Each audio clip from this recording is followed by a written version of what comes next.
Hello everybody, Shadow SP here, and we are back with more Granblue Fantasy.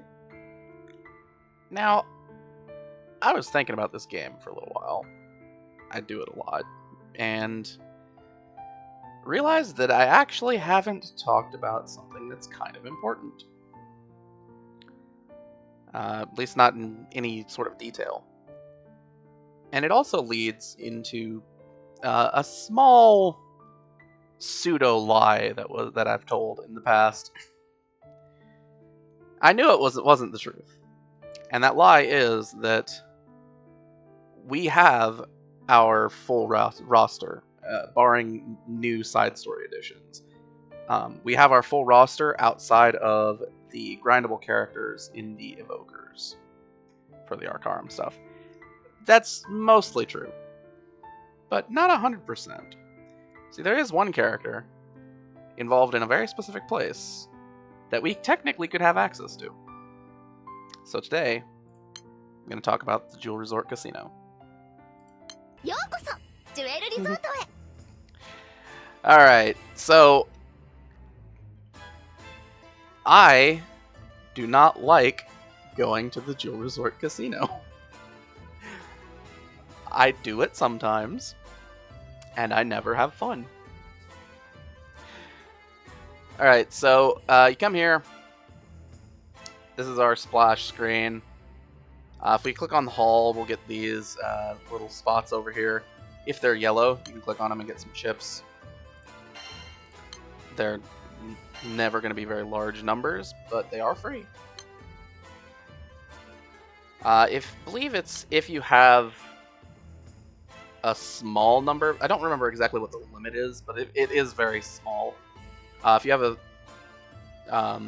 very minimal number of chips, you can exchange rupees for chips. But once you get above that limit, you can no longer exchange rupees for chips. And here's your exchange rates. They're not amazing, but I've seen a lot worse exchange rates out there. The problem with the Granblue Fantasy Casino is that you can't endlessly exchange rupees for chips. If you could, the casino would be a lot more accessible. Alright, so the big thing that we look at with the casino, of course, is chips and prizes. So the casino is the source of... Yes. Thank you for saying that. Yes, the casino is the source of special items that you can't find anywhere else. Most of those would be found at the top here. So the big ticket item is this stupid gun that is horrible. It's just a terrible weapon. And it's obscenely expensive and gives you a mediocre character in an element that we already have much better characters for. I can say there might be uses for Christina, but truth be told, I don't have Christina on my main account. It's because I hate the casino. It's not fun for me. Alright, so outside of that, we have the casino outfits for our main scenario characters. Outside of Luria and the main character. And, you know, some of these are kind of okay. They're really old, though, so they're not actually all that special. They've been around... I don't know exactly when they were added, but they were in the casino, like, near when I started the game, at least. Alright, now we're going to get to some history pieces. This summon, Ana, whatever. It's a summon that if you fully uncap it, gives you 80% wind attack. This summon actually used to be pretty cool to pick up, because 80% was kind of a lot. That's the extent of it. 80% used to be a lot. That's it. As of right now, it doesn't do. It doesn't have a good call. There's no sub-aura effect, and 80% isn't good enough because you can get over 80% easily with the Xeno Sagittarius summon. So this is a historical piece that you might want to pick up for your collection if you're interested, but otherwise is completely worthless. Similarly, we have the Levitain, which is a weapon that's not very good. Now, something that's interesting about these is that they don't reduce like farmable weapons. Or farmable items. They reduce like gacha items. So Levitain would turn into 200 weapon stones instead of 20 weapon stones, which can make it worth something, but you're spending casino chips, and I personally hate. Like I say, I'm gonna say it often in this. I hate doing the casino.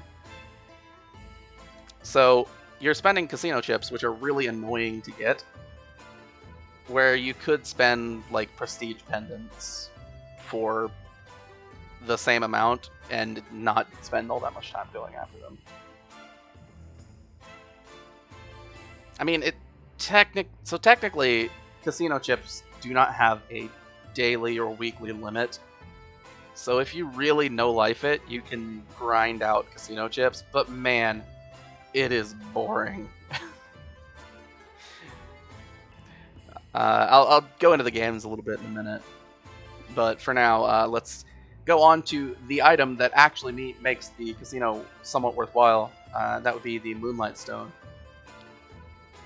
See, this is the best permanent source of moonstones in the game, because chips are cheap.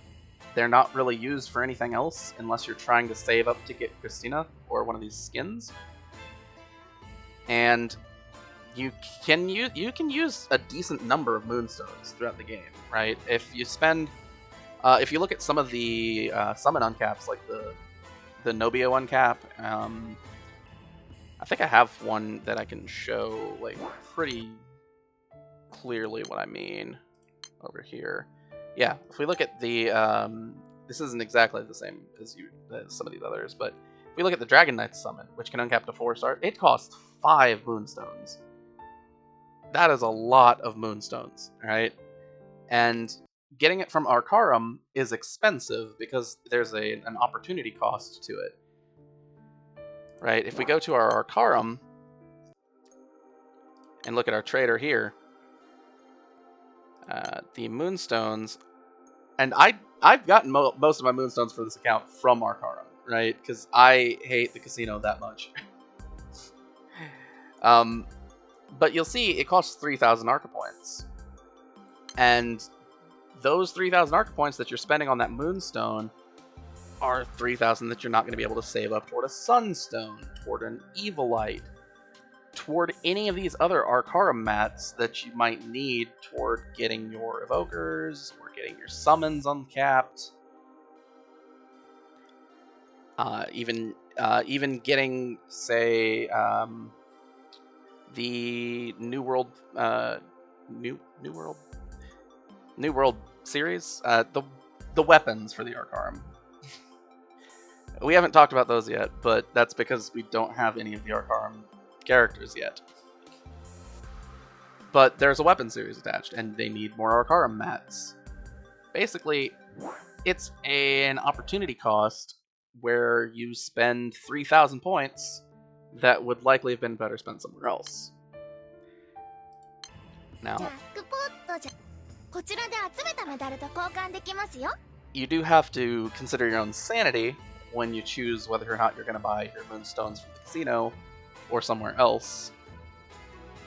I choose somewhere else most of the time, but you do get more of them in the casino, 5 monthly as opposed to Arcarum's 3 monthly. So that is another trade-off. Alright, so steel bricks, I would generally not buy these. You can get those in the FP shop, 2 a month. It's not so bad.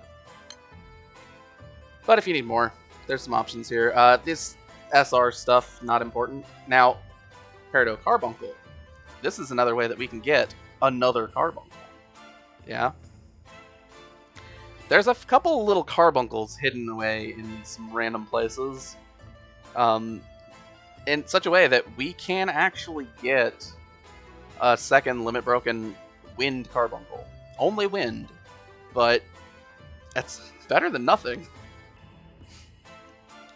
Because these carbuncles are pretty strong, right? 50% damage cut for 3 turns. If you have 2 of them, then that's going to be available. I believe these have a cooldown of 8 turns when they're limit broken. Yeah, it's either 8 or 9. I don't remember exactly which. But that means that you have 6 turns out of 8 or 9 that are 50% damage cut. That's pretty strong once you get it rolling. Alright, so then the rest of this stuff is mostly just, yeah, random stuff that you don't really need to grab. Skill jewels, skill shards, not really important to pick up. If you are a hardcore gamer and play this game an insane amount, there are 100 half elixirs in here a month, right? And they're relatively affordable. So if you are someone that is losing elixirs while you play the game, this is a way to restock. And it doesn't take that long to get some number of chips.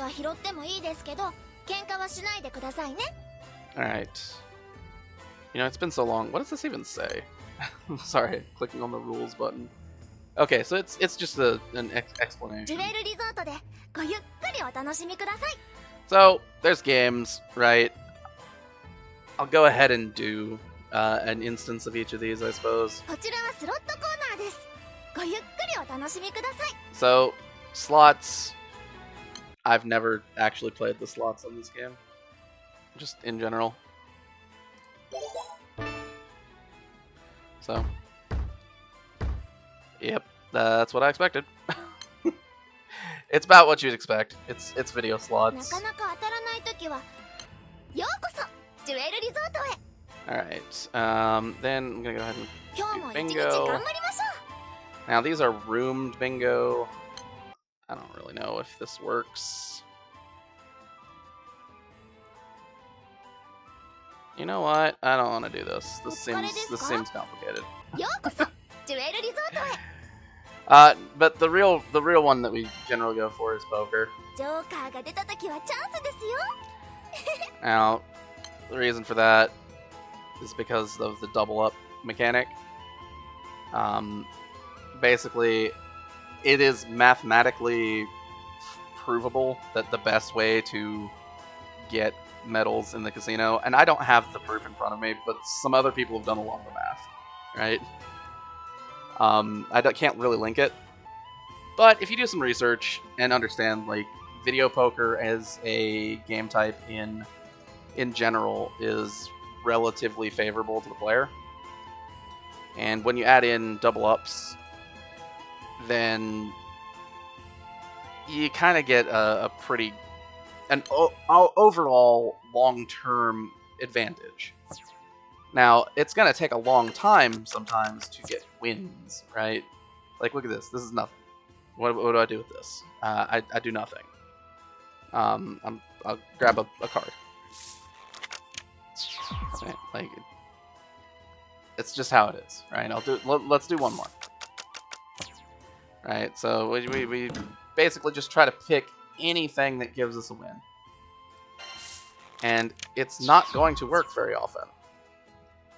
And it takes a long time, and it costs you your sanity and your chips. And eventually, you will get to the double up stage, and then you lose. Because it always feels like it's rigged. And this is not something it's not something I can prove happens in Granblue Fantasy, but in other games that have had this same kind of casino, I have seen the double up system be rigged. So I would not be surprised if it is also here in Granblue.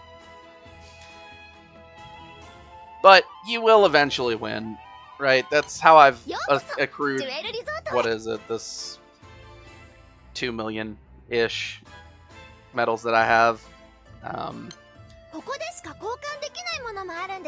Now, when you look at the number for how much you need to get to Christina, that's over 77 million, which explains why I have not have not traded for her on either of these accounts, on any of my accounts ever. It's just too expensive. But yeah, if you're looking for just half elixirs, it's not going to take that long to get enough chips each month to trade for half elixirs. If you're looking for moonlight stones, you're going to be bashing your head against it for quite a while. And everything else is pretty much just cosmetics or optional. You know, collection pieces, things that you pick up when you need them, and a character that ultimately isn't that good. Yeah. Well, that about covers that. Now, just to reiterate something that I have said before, because it bears repeating. We've talked about FP before. FP is an important part of progression for an account like this, because FP gives us access to stuff that we otherwise can't get. So specifically, what I'm talking about right now is these dragon materials and the scales from Lindworm.